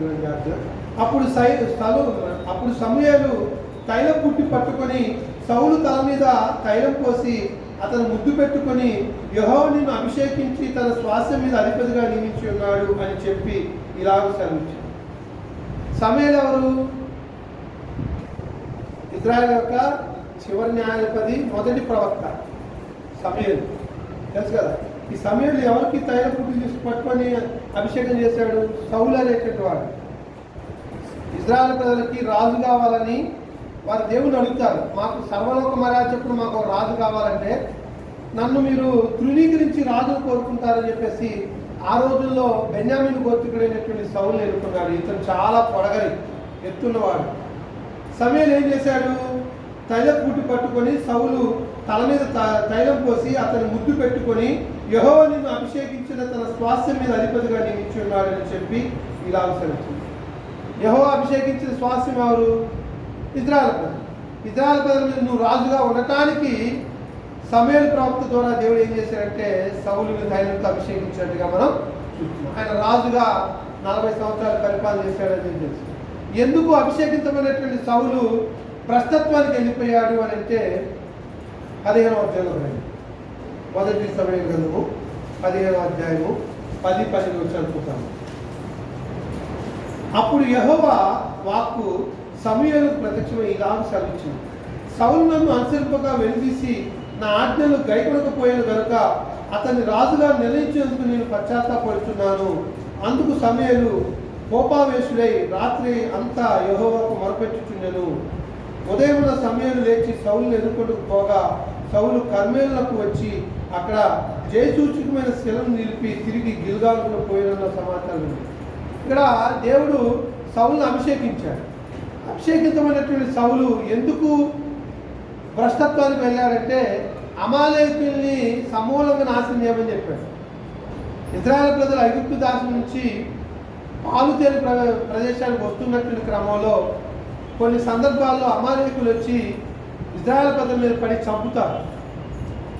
దాన్ని ఇశ్రాయేలు మర్చిపోయారు కానీ దేవుడు మర్చిపోలేదు. మన పక్షంగా న్యాయం తీర్చేవాడు ఎవరంటే దేవుడే. ఒకవేళ ఒక సందర్భంలో నిన్ను ఎవరైనా కొట్టొచ్చు సువార్త ప్రకటించమని, కానీ గుర్తుపెట్టుకుని వాడిపై కక్ష తీర్చేవాడు ఎవరమ్మా? దేవుడు. అమాలేకులు చంపారన్న విషయము ఇశ్రాయేలు ప్రజలు మర్చిపోయారు, కాలక్రమంలో మర్చిపోయారు. కానీ ఎప్పుడైతే ఇశ్రాయేలు ప్రజలకు రాజుగా సౌలు అభిషేకించబడ్డాడో సమూయేలు చేత, ఆ తర్వాత ఆయన ఏం చేశాడు అంటే నువ్వు వెళ్ళి అమాలేకులు మొత్తం కూడా సమూలంగా నాశనం చేయబడతాడు. మీరు 15వ అధ్యాయం మొదటి వచ్చిన చూడండి. ఒకనొక దినమున సమూయేలు సౌలు పిలిచి యెహోవా ఇశ్రాయేలు తమ జనుల్ని నిన్ను రాజుగా అభిషేకించుకుని నన్ను పంపెను. యెహోవా మాట వినుము. సైన్యములకు అధిపతికి యెహోవా సెలవిచ్చింది ఏమనగా అమాలేకులు ఇశ్రాయేలుకు చేసింది నాకు జ్ఞాపకమే. వారు ఐగుప్తు నుండి రాగా అమాలేకులు వారికి విరోధులై మార్గమందు వారి మీదకి వచ్చింది కదా. కాబట్టి నీవు పోయి కనికరింపక అమాలేకులను హతము చేయొచ్చు. పురుషుల్లేమి, స్త్రీలనేమి, బాలులేమి, పసిపిల్లలేమి, ఎద్దుల్లేమి, గొర్రెల్లేమి, ఒంటెల్లేమి, గార్ధవములేమి అన్నిటినీ హతము చేసి వారు కలిగినందుకు బొత్తిగా పాడు చేసి అమాలేకులు నిర్మూలన చేయమని చెప్పాడు. ఎవరు ఈ మాట చెప్పింది? ఎవరు చెప్పారు? యెహోవా దేవుడు చెప్పాడు. ఎవరి ద్వారా చెప్పించాడు? ప్రవక్త సమూయేలు ద్వారా సౌలు చెప్పించాడు. సౌలేమేమో యుద్ధానికి పోయాడు, అందరినీ చంపాడు. కానీ అమాలేకు రాజైనటువంటి అగగును త్రొవ్వినటువంటి ఎద్దులను రంకెలు వేసి వాటిని కడగా ఉంచాడు. వాటి యొక్క స్వరం వినబడదు దేవుడికి. వినబడి సమయంతో చెప్తున్నాడు, సమయం ఏంటి వాటికి రంకెలు ఏంటి, వాటి కేకలు ఏంటి అని చెప్పేసి అన్నప్పుడు అమాలేకులను సమూలంగా నిర్మూలన చేయమన్నటువంటి సౌలు దేవుడికి సంపూర్ణంగా లోబడి నాశనం చేయదు. కాబట్టి ఆయన దాని పర్యవసానం ఏంటి, సౌలు అనుభవించింది, నువ్వు రాజుగా ఉండటానికి వీల్లేదు, నీకంటే ఆ చిన్నవాడు అనామకుడు, ఒక విధంగా చెప్పాలంటే ఎక్కడో గొర్రెలు కాసుకుంటున్నాడు దావీదు, ఆ అనామకుని తీసుకొచ్చేసి సౌలు చేత అభిషేకించి మరలా ఇజ్రాయెల్ ప్రజలకు రెండవ రాజుగా చేస్తాడు. చూడండి ఆ మాటలు చూద్దాము. మొదటి సమయాల గ్రంథము 16వ అధ్యాయం చూడండి. మొదటి సమయాల గ్రంథము 16వ అధ్యాయం 14-15 వచ్చినాడు. ఇంకా సౌలు గురించి చెప్తున్నాడు. యెహోవా ఆత్మ సౌలును విడిచిపోయి యెహోవా యొద్ద నుండి దురాత్మకుడు వచ్చి అతను వెరపింపగా సౌలు సేవకులు దేవుని యొద్ద నుండి వచ్చిన దురాత్మకుడి నిన్ను వెరిపించి ఉన్నది, మా ఏళ్ళ వారే నీవు ఆజ్ఞయిమ్ము, నీ దాసులమే మేము సిద్ధంగా ఉన్నాము, సితారా చమత్కారంగా వాయించగల ఒకరిని విచారించుటకే మాకు సెలవిమ్ము. దేవుని యొద్ద నుండి దురాత్మ వచ్చి నిన్ను పట్టినప్పుడల్లా అతని సితారా చేత పట్టుకొని వాయించు చేత నీవు బాగుపడుతుందని అతనుతున్నాడు. ఎవరు సితారానే మంచిగా వాయించేవాడు ఎవరంటే దావీదు. ఎప్పుడైతే యెహోవా ఆత్మ అతన్ని అభిషేకించాడో సమూయేలు, దేవుడు చెప్పిన మాటను సౌలు చేయకుండాటాన్ని బట్టి యెహోవా ఆత్మ సౌలును విడిచిపెట్టింది. దురాత్మ వస్తుంది, సితారా వాయించిన కొరకే వాయించగల నేర్పు కలిగినటువంటి దావీదుని పిలిపించిన అనుభవం చూస్తాం. 13వ వచనం చూడండి. మొదటి సమయంలో 16-13 సమూయేలు తైలపు కొమ్మును తీసి వాని సహోదరుల యొక్క వారికి అభిషేకం చేసింది. నాట నుండి యెహోవా ఆత్మ దావీదు మీదకి బలంగా వచ్చాడు. తర్వాత సమూయేలు లేచి రామాకు వెళ్ళిపోయాడు. చూడండి, ఎప్పుడైతే సౌలు దేవుని యొక్క చిత్తాన్ని జరిగించలేదో అతని ప్రస్తాత్మకుడికి నడిపించి ఎవరిని సమూయేలు అభిషేకించాడంటే తైలపు కొమ్ములో. ఇప్పుడు మీరు చూసారా, ఎద్దులుకునేటువంటి కొమ్ముల్ని మట్టానికి వస్తే లోపల మొత్తం డోలు ఉంటుంది, దాంట్లో తైలం పోసుకునేవాడు. ఈ రోజులంటే డబ్బాలు వచ్చింది కదా, కోకోనట్ ఆయిల్ కానీ ఆయిల్కి డబ్బాలు వచ్చింది. ఆ రోజుల్లో డబ్బాలు అనేది ప్లాస్టిక్ ఆడిది తయారు చేసి టెక్నాలజీ ఆడిది. కాబట్టి ఎద్దు కొమ్ములు ఇట్లా పెద్దగా ఉంటాయి కదా, ఆ కొమ్ములు ఏం చేసేవాళ్ళు, ఆ తల చచ్చిపోయినప్పుడు ఏమో అంతవరకు కట్ చేసి దాన్ని లోపల మొత్తం శుభ్రం చేసి దాంట్లో ఏం పోసేవాళ్ళంటే తైలపు నూనె పోసేవాళ్ళు. అదే చెప్తున్నాడు ఇక్కడ 16వ అధ్యాయము 11 వచ్చిన ఏమంటే సమూయేలు తైలపు కొమ్మును తీసి వాని సహోదరుల యొక్క వారికి అభిషేకం చేశాడు. నాట నుండి యెహోవా ఆత్మ అతని మీద బలంగా వచ్చింది. తర్వాత సమూయేలు లేచి రామాకు వెళ్ళిపోయాడు. ఈ రీతిగా సమూయేలు దావీదు రాజుగా అభిషేకించినట్టుగా మనం చూస్తున్నాం. ఇకపోతే న్యాయాధిపతుల గ్రంథం మనం చూసినప్పుడు మొదటి న్యాయాధిపతి ఎవరు? ఏమండి, మొదటి న్యాయాధిపతి ఎవరు? సరే, మీకు అట్లా కాదు కానీ ఒకసారి వెనక్కి రండి. సమూయేలు గ్రంథం వెనక్కి ఉంటుంది. న్యాయాధిపతుల గ్రంథం 3వ అధ్యాయం 10వ వచనంలోకి వద్దాం. న్యాయాధిపతుల గ్రంథం 3వ అధ్యాయం 10వ వచనంలో 10వ వచనం చదివే ముందు 9వ వచనం చదువుతాం. ఇశ్రాయేలు యెహోవాకు మొరపెట్టగా యెహోవా కాలేబు తమ్ముడైన కనజు యొక్క కుమారులకు ఒత్నీయేలును రక్షకునిగా ఇశ్రాయేలు కొరకు నియమించి వారిని రక్షించాడు. ఇశ్రాయేలును కాపాడటం కొరకు రాజుల కంటే ముందు దేవుడు న్యాయాధిపతులను ఏర్పాటు చేశాడు. ఆ న్యాయాధిపతుల్లో మొట్టమొదటి న్యాయాధిపతి ఎవరు అమ్మా? మొట్టమొదటి న్యాయాధిపతి ఒత్నీయేలు అనేవాడు మొట్టమొదటి న్యాయాధిపతి. ఏం చేశాడు ఈయన? ఇశ్రాయేలు యెహోవాకు మొరపెట్టగా యెహోవా కాలేబు తమ్ముడకు కనజు యొక్క కుమారుడైన ఒత్నీయేలును రక్షకునిగా ఇశ్రాయేలు కొరకు నియమించి వారిని రక్షించాడు. యెహోవా ఆత్మ అతని మీదకు వచ్చాడు కనుక అతను ఇశ్రాయేలుకు న్యాయాధిపతి అయి యుద్ధమును బయలుదేరగా యెహోవా ఆరన్మహారాయిము రాజైన కూషా నిషాతాయిమును అని అతని చేతిగా అప్పగించాడు. అతడు కుషా నిషాతాయిమును జయించాడు. కుషా నిషాతాయి అనేది ప్రాంతము. దాన్ని ఎప్పుడైతే న్యాయాధిపతిగా ఎన్నిక కాబడ్డాడో ఇశ్రాయేలు రక్షణ కొరకు అతను నియమించబడ్డాడు కనుక ఒత్నీయేలుపై యెహోవా ఆత్మ వచ్చింది. ఆ రీతిగా ఒత్నీయేలు దేవుడు అభిషేకించాడు. ఆ తర్వాత న్యాయాధిపతులను 6వ అధ్యాయంలోకి వస్తే గిద్యోను కూడా దేవుడు అభిషేకించినట్టుగా మనం చూస్తున్నాం. న్యాయాధిపతులను 6వ అధ్యాయం 34 వచ్చాడు. 34-33 చదువుతాం. మిద్యానీయులందరూ అమాలేకులందరూ తూర్పు వారందరూ కూడి వచ్చి నది దాటి యెజ్రెయేలు మైదానంలో తిరగా యెహోవా ఆత్మ గిద్యోను ఆవేశించాడు. గిద్యోను అనేవాడు కూడా న్యాయాధిపతేనండి. మీకు వీలైతే 2వ శనివారం జరిగేటువంటి పాఠంలో పాత నిబంధన చరిత్ర చెప్పబడతా ఉంది. పాత నిబంధన చరిత్రలో ఎవరు న్యాయాధిపతి, మొట్టమొదటి న్యాయాధిపతి ఎవరు, ఎంతమంది న్యాయాధిపతులు ఉన్నారు, చివరి న్యాయాధిపతి ఎవరు, చివరి మొట్టమొదటి ప్రవక్త ఎవరు, చివరి ప్రవక్త, ఇవన్నీ కూడా బైబిల్ తరగతులు చెప్తున్నాము. ఆసక్తి నేర్చుకోవాలనుకుంటే అప్పుడు వచ్చి నేర్చుకోండి, చెప్పడానికి టైం లేదు. మిద్యానీయులందరూ అమాలేకులందరూ తూర్పు వారందరూ కూడి వచ్చి నది దాటి యెజ్రెయేలు మైదానంలో తిరగా యెహోవా ఆత్మ గిద్యోనును ఆవేశించాడు. అతను బోర ఊదినప్పుడు అబీయెజెరు కుటుంబ వారందరూ అతని యొద్ద వచ్చారు. గిద్యోను ఆవేశించాలంటే గిద్యోను మీద దిగింది అనే విషయాలు ఉంది. ఇలాగూ పాత నిబంధనలో అభిషేకం అనేది జరుగుతూ వచ్చింది. మొట్టమొదటిగా ఆదికాండం 4:25-26 వచనాల్లో యెహోవా నామమున ఎప్పుడైతే షేతు ప్రార్థన చేయడం మొదలు పెట్టాడో, ఎలీషా పుట్టినప్పుడు అప్పుడు అభిషేకించబడ్డాడు.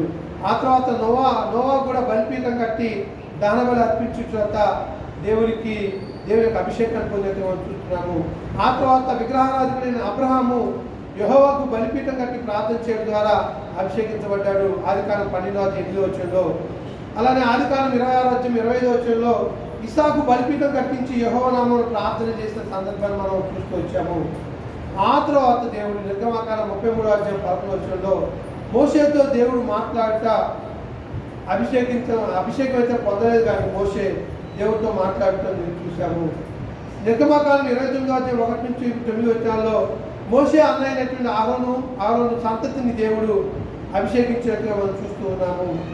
లేవికాండం 10:1 చూసినట్లయితే అభిషేకించబడినటువంటి ఆరోను కుమారులైన నాదాబు అబీహులు యెహోవా ఆజ్ఞాపించిన వేరే అగ్నిని తీసుకొచ్చి ధూపం వేశారు కాబట్టి ఆకాశం నుంచి అగ్ని దిగొచ్చి వారిద్దరు చంపేసింది. ఆ తర్వాత ఎలియాజరును ఈతామారు అనేటువంటి వారు దేవుడు అభిషేకించాడు. వారు యెహోవా సన్నిధిలో ప్రత్యక్ష గుడారంలో వారు యాజక ధర్మం చేస్తున్నట్టుగా మనం చూసాము.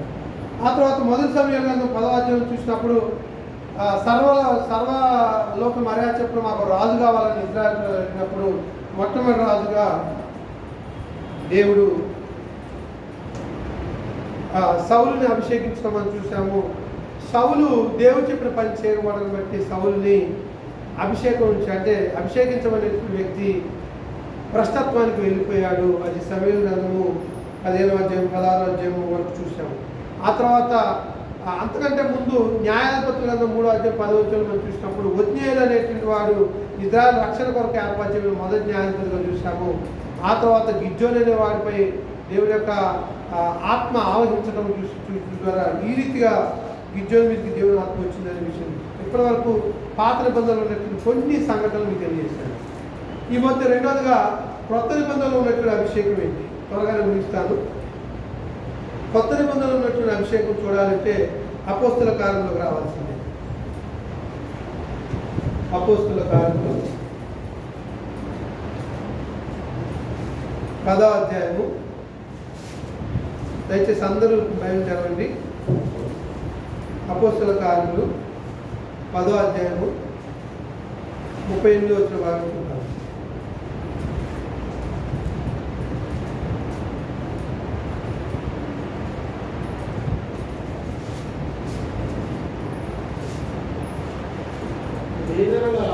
అదేదనగా దేవుడు నజరేయుడైన యేసును పరిశుద్ధాత్మతోను శక్తితోను అభిషేకించినదే దేవుడు ఆయనకు తోడై ఉండెను కనుక ఆయన మేలు చేయొచ్చు అపవాది చేత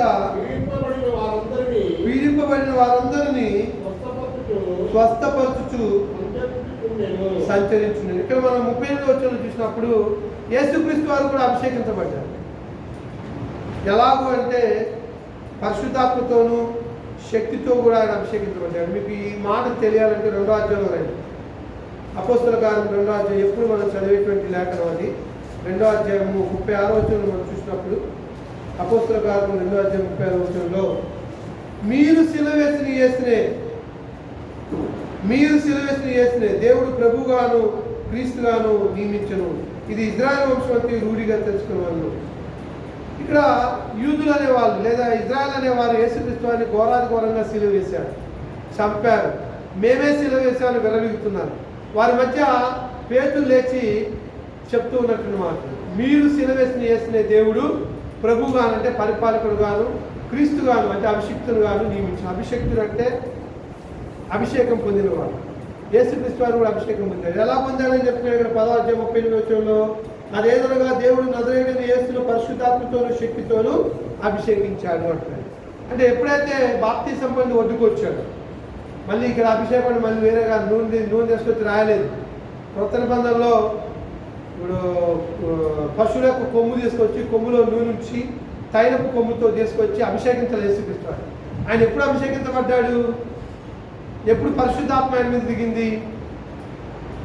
యోహాను సువార్త 3:16-17 మనం చూసినప్పుడు యేసుక్రీస్తు వారు యోహాను చేత యోర్దానులో బాప్తిసం పొందాడు, ఒడ్డుకు వచ్చాడు. ఏం జరిగింది?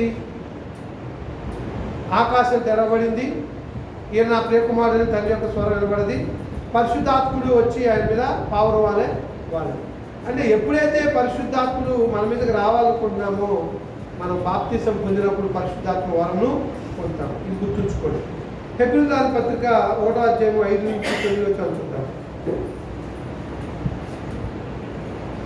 హెబ్రీయుల పత్రిక 1:5-9 యాలనగా నీవు నా కుమారుడు, నేను నిన్ను కని ఉన్నాననియు, ఇదిగాక నేను ఆయనకు తండ్రినై ఉందును, ఆయన నా కుమారుడై ఉందును అనియు ఆ దూతలతో ఎవరితోనైనా ఎప్పుడైనా చెప్పినా, మరియు ఆయన భూలోకమునకు ఆది సంబుతును మరలా రప్పించినప్పుడు దేవుని దూతలందరూ ఆయనకు నమస్కారం చేయవాలని చెప్పుచున్నాడు.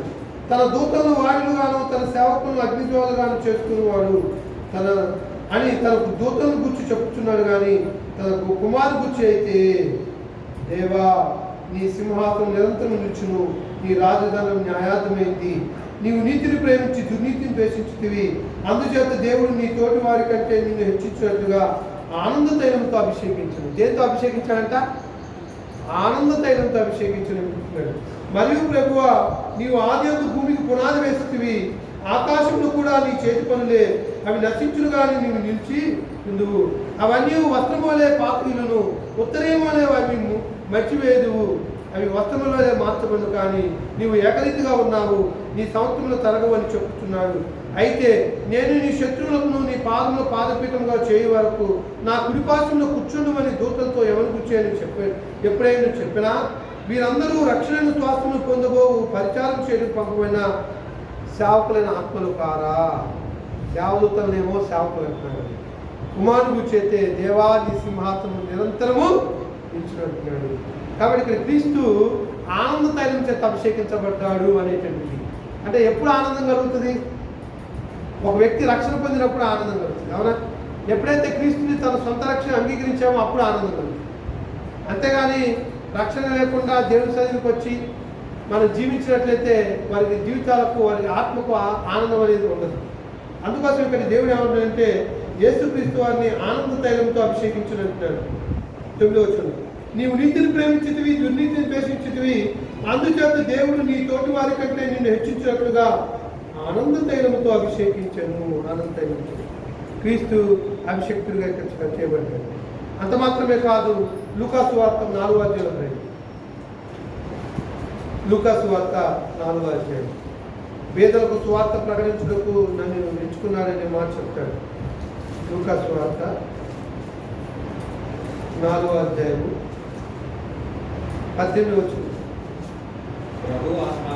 ప్రభు ఆత్మ నా మీద ఉన్నది, బీదలకు సువార్త ప్రకటించుటకై ఆయన నన్ను ఎవరి గురించి చెప్పబడుతుంది? ఈ మాట యేసుక్రీస్తు వారి గురించి చెప్పబడుతుంది. ఎప్పుడైతే యేసుక్రీస్తు వారు యోర్దానులో యోహాను చేత బాప్తిసం పొంది ఒడ్డుకొచ్చాడు, పరిశుద్ధాత్ముడు పావురం ఆయన మీద వాలాడు. తండ్రైన దేవుడు, ఈయన నా ప్రియకుమారుడు, ఈయన ఆనందించిన స్వరం వినబడింది కదా. ప్రభు ఆత్మ నా మీద ఉన్నది. ఇక్కడ ఇంకా 16 తర్వాత ఆయన తాను పెరిగిన నజరేతుకు వచ్చును, తన వాడుకు చెప్పిన విశ్రాంతి మందు సమాజ మందులకు వెళ్ళి చదువులకై నిల్చుండగా ప్రవక్తిని యెషయా గ్రంథం ఆయన చేతికి ఇవ్వబడింది. ఆ గ్రంథం ఇప్పగా యెషయా గ్రంథంలో ఉన్నటువంటి మాట అనేది, ప్రభు ఆత్మ నా మీద ఉన్నది, బీదలకు సువార్త ప్రకటించుటకై ఆయన నన్ను అభిషేకించును, చెరలో ఉన్న వారిని విడుదలను, గుడ్డి వారికి చూపును కలుగుటకై ప్రకటించుటకును, నలిగిన వారిని విడిపించుటకును, ప్రభు హితవచనం ప్రకటించడానికి ఆయన నన్ను పంపి ఉన్నానని రాయబడిన చోట ఆయనకు దొరికాను. యెషయా చెప్పబడిందంట.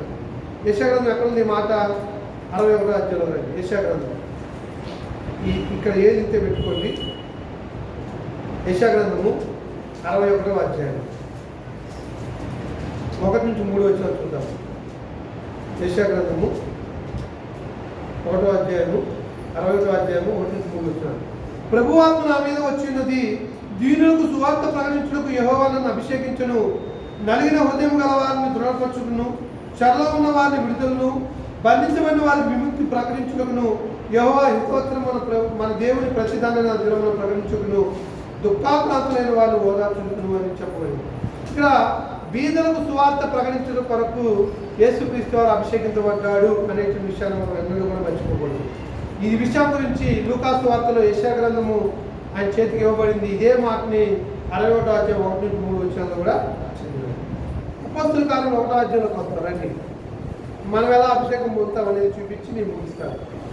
అపొస్తలుల కాలంలో 1వ అధ్యాయము 8వ వచనం. నోటికి తెలిసిన లేఖనాన్ని ఆయనను పరిశుద్ధాత్మ మీ మీదకి వచ్చినప్పుడు మాట్లాడతాడు. అపొస్తలుల కాలంలో 1వ అధ్యాయము 8వ వచనం భాగం చదవండి. ఆయనను పరిశుద్ధాత్మ మీ మీదకి వచ్చినప్పుడు మీరు శక్తి నొందెదరు కనుక మీరు యెరూషలేములోను యూదయ సమరయ దేశములంతటను భూదిగంతముల వరకును నాకు సాక్షులెందురని వారితో చెప్పాను. అపొస్తలుల కార్యం 1వ అధ్యాయం 8వ వచనం చూసినప్పుడు అపొస్తలుల మీదకి పరిశుద్ధాత్మ శక్తి వచ్చిన సందర్భం అని చెప్తున్నాం. ఈ పరిశుద్ధాత్మ యొక్క వాగ్దానం ఎవరికి? అపొస్తలులకు మాత్రమే ఉంది. అప్పటి వరకు మీరు యెరూషలేములో నిలిచి ఉండండి అని చెప్తాడు. అపొస్తలుల కార్యం 1వ అధ్యాయం 3వ వచనంలో ఈ లేఖనాలు ఉంటాయి. కాబట్టి 8వ వచనాన్ని మనం చదువుతున్నప్పుడు ఆయనను పరిశుద్ధాత్మ మీదకి వచ్చినప్పుడు మీరు శక్తిని పొందుతారు. శక్తిని పొందడమే కాదు, మొట్టమొదటిగా ఎక్కడ బాగు చేస్తారు? యెరూషలేము, తర్వాత యూదయ, తర్వాత సమరయ, తర్వాత భూదిగంతముల వరకు సర్వలోకానికి వెళ్ళి సర్వ సృష్టికి సువార్తలు ప్రకటించమని ఆజ్ఞ మనకు గుర్తుకు రావాలి. మొట్టమొదటిగా మన ఇంట్లో ఇప్పుడు రక్షణ పొందినటువంటి స్త్రీలు ఉన్నారు. మీ భర్తలు రక్షణ పొందకపోతే మీరు ఏం చేయాలి? మొట్టమొదటి మీ భర్త చెప్పుకోవాలి, తర్వాత మీ అత్తమామలు చెప్పుకోవాలి, తర్వాత మీ పిల్లలు చెప్పిన తర్వాత అత్తమామలు. కుటుంబంలో భర్త కానీ పిల్లలు కానీ రక్షణ లేకపోతే మీరు చెప్పాలి. ఇది రక్షణ ప్రణాళిక. అది ఒకవేళ చెప్పలేకపోతున్నారంటే మీ మీద పరిశుద్ధాత్మ వరం ఇంకా మీరు అర్థం చేసుకోవాలి. ఏమండి చదువు రానటువంటి ఆమె నేను ఒకసారి చెప్పాను. చుట్టలాగే ఆమె ప్రభుని నమ్ముకున్న తర్వాత చుట్టలు మానేసి కరపత్రం తీసుకెళ్ళి రోడ్డు పోయే వాళ్ళకి కరపత్రాలు ఇస్తూ సువార్త ప్రకటిస్తుంది. ఏం చెప్తుంది సార్? అందులో ఉన్నది ఏంటో ఆమె తెలియదు. చదువుకోవాలి. చుట్టలాగా చదువుకుందా? ఆ రోజు చదువుకోలేము. ఆ కరపత్రం ఇచ్చింది, అయ్యా యేసు ప్రభువుని నమ్ముకో పరలోకం వెళ్తాను. ఆ మాట చెప్పలేమా? చెప్పగలరా లేదు? ఇంటి తప్పలేదు. చెప్పగలరా లేదా? చెప్పగలరు. చిన్న మాట, యేసు ప్రభువుని నమ్ముకుంటే పరలోకానికి వెళ్తామని చెప్పడానికి పెద్ద కష్టమే ఉంది. నాకు ఎప్పుడు ఆ సోదరు గుర్తు వస్తూ ఉంది. చుట్టలు తాగామా చదువుకోకపోయినా కానీ కుటుంబాన్ని కట్టుకొని ఆ చుట్టలు తాగడం మానేసి తన వ్యభిచార జీవితాన్ని మానేసి మొత్తం మానేసి దేవుని కొరకు బ్రతకడానికి సిద్ధపడి దేవుని తెలుసుకొని దేవుని ఆ క్రీస్తు యొక్క రక్షణ మార్గాన్ని తెలుసుకొని ఆ అయ్యగారు ఇచ్చిన కరపత్రాలకు నాకు ఈయన నేను పోయే వాళ్ళకి వచ్చే వాళ్ళకి ఇస్తాను. మనం ఇస్తామంటే నాకు చెప్పడం వచ్చింది యేసుక్రీస్తు గురించి రోజు చెప్తానుగా. యేసుక్రీస్తు దేవుడిని చెప్తాను, ఆయన నమ్ముకుంటే పరలోకం పోతాం చాలుగా. సువార్తది ఆ మాత్రం కూడా చెప్పలేకపోతున్నామంటే చెప్పలేకపోవటాన్ని బట్టే ఇగో ఈ జనాలు మనం ఇంత తక్కువ మంది జనాలతో ఆరాధన చేస్తాం. 20 సంవత్సరాల ఇక్కడ స్టార్ట్ చేసి ఒక 5 సంవత్సరాలు అయిందా? ఇదైందా? అంకులు ఇళ్ళ ఉంటుంది కదా. మర్చిపోయి ఇవాళ గంగయ్య గారు అని మనం ఆరాధన స్టార్ట్ చేసిన మొత్తంలో పోలీస్ ఆయన ఉదయం ఫోన్ చేశాడు. మేము కూడా ఖమ్మం వస్తాం బ్రదరు మరి అని చెప్పేసి వాళ్ళ చిన్న అబ్బాయి కొంచెం యూరిన్ పెట్టుకుని వచ్చి యూరిన్లో బ్లడ్ వచ్చిందంట. హాస్పిటల్ తీసుకొని ప్రార్థన చేయబడింది. సందర్భం వచ్చిన గుర్తొచ్చింది. అంటే ఎప్పుడో ప్రభు సన్నిధికి వచ్చిన వాళ్ళు ఎక్కడో ఉన్న వాళ్ళు ఖమ్మం వచ్చి మన స్థానిక సంఘం ద్వారా అంటగట్టబడి ఎదగాలని చూస్తూ ఉన్నారు. కానీ మనం మాత్రం నలుగురిని ఎదిగించలేకపోతాం. సరే, లూకా సువార్త 24వ అధ్యాయం 49 వచ్చింది. లూకా సువార్త లూకా సువార్త 24 చివరి అధ్యాయం అండి. నేను ముగించుకున్నాను. 24 అధ్యాయము లూకా సువార్త 24 అధ్యాయము 49 వచ్చిన ఏముంటుందంటే, ఇదిగో నా తండ్రి వాగ్దానం చేసింది మీ మీద పంపుతున్నాను. యేసుక్రీస్తు వారు చెప్తున్నారు, ఇదిగో నా తండ్రి వాగ్దానం చేసింది మీ మీద పంపుతున్నాను. మీరు పైనుండి శక్తి పొందే వరకు పట్టణంలో నుంచి ఉండే వారితో పైనుండి అంటే పరిశుద్ధాత్మ వారి మీద దిగేంత వరకు మీరు యెరూషలేము పట్టణంలోనే ఉండాలని చెప్పేసి అన్నారు. యోహాను సువార్త 14 అధ్యాయం 16 వచ్చిన యోహాను సువార్త 14 అధ్యాయము 16 వచ్చిన పరిశుద్ధాత్మ గురించి చెప్తాడు. 14 అధ్యాయము 16 వచ్చిన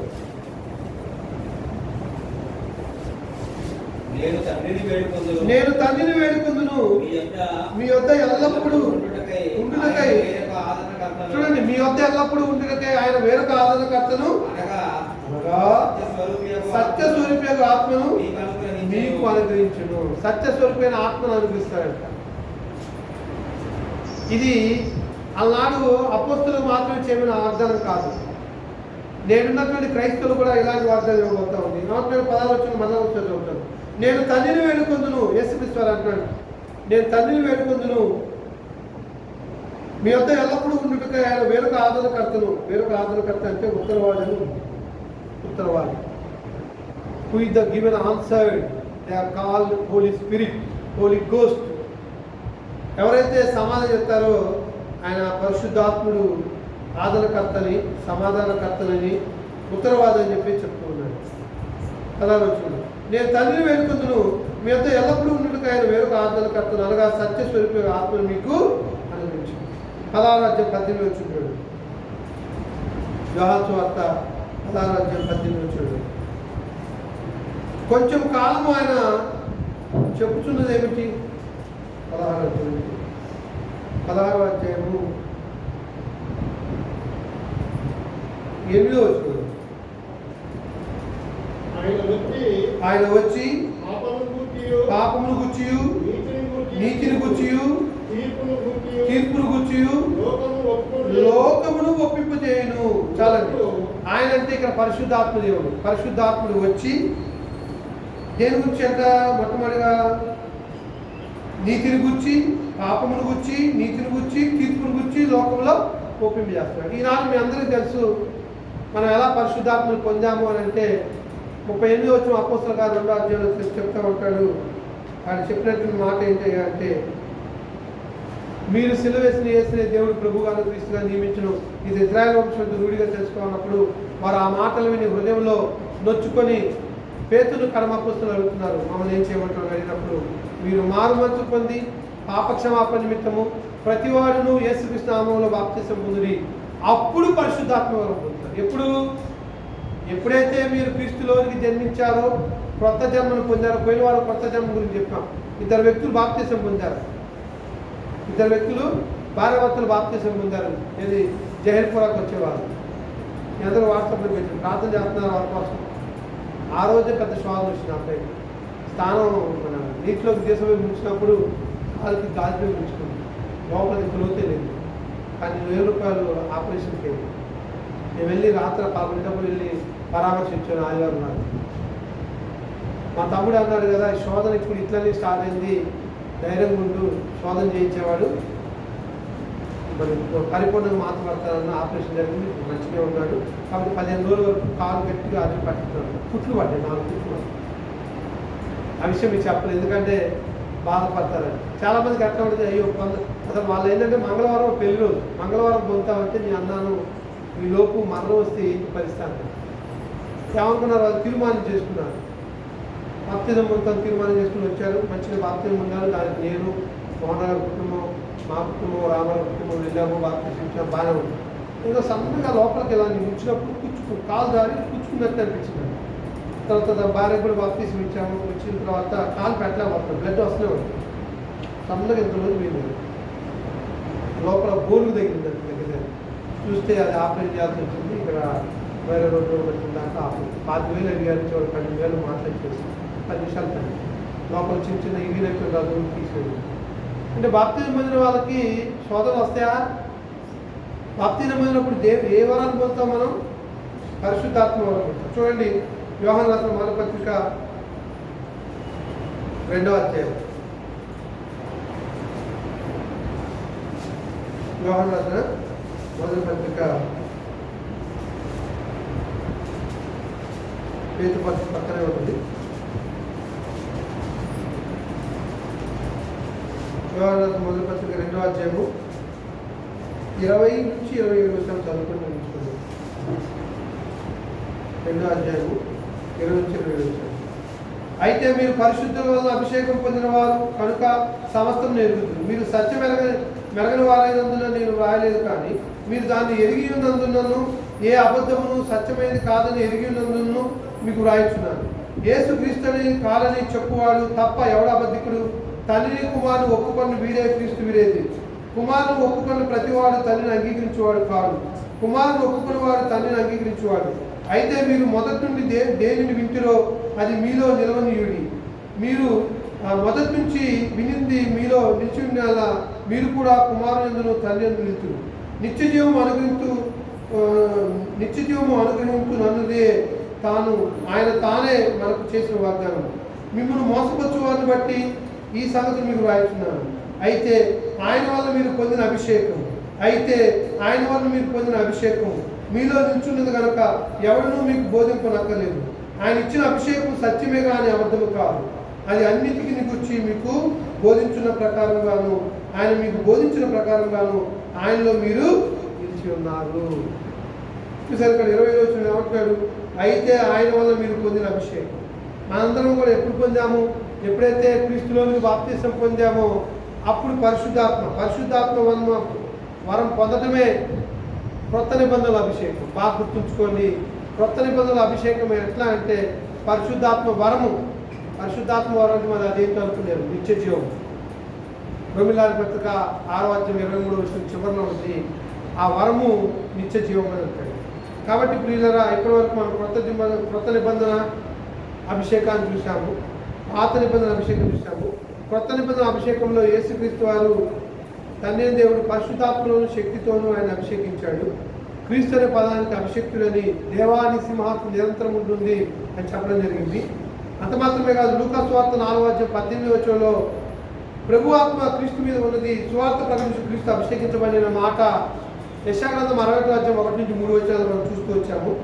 అపోస్తలుల కార్యములు 1వ అధ్యాయం 8వ వచనం ప్రకారంగా ఆయనను పరిశుద్ధాత్మ మీ మీదకి వచ్చినప్పుడు మీరు శక్తిని ఉంచుతారు. ముందు యెరూషలేములోను యూదయలోను సమరయలోను బూది అంతటా నా సాక్షులే ఉంటారని చెప్పడం జరిగింది. అలాగే లూకా సువార్త 24వ అధ్యాయం 49వ వచనంలో మనం చూసాము అపోస్తలుల మీద పరిశుద్ధాత్మ దిగి రావడము.